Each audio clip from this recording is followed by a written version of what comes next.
ঘুম ভেঙে যেই উঠেছি সত্য, কামিনী গাছের আড়ালে লাজুক নয়নে দ্বিধাভরা মুখে ঈশ্বর এসে দাঁড়ালেন। ঈশ্বর, তিনি ঈশ্বরই। তাকে কিভাবে চিনেছি জানি না। তখনও সূর্য ওঠেনি, রৌদ্র পড়েনি আমার আঙিনায়। আলো নয়, শুধু আলোর আভাস, ভোরের শরীরের লজ্জা। এমন সময় ঈশ্বর একা এলেন আমার দরজায়।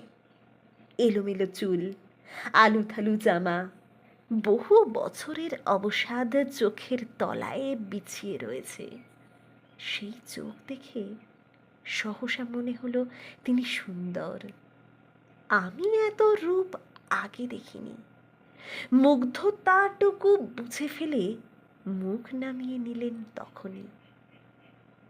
কেশে উঠলেন অস্বস্তিতে এবং কাঁচতে কাঁচতেই দরজার পাশে নিচু সিঁড়ি ঘেঁষে বসে পড়লেন আস্তে।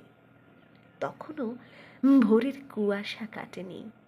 পাঁচিলের ধারে জংলায় ঈশ্বর আর আমার মধ্যে শুরু হলো সেই সংলাপ, যা অতি মধুর অথচ গোপন।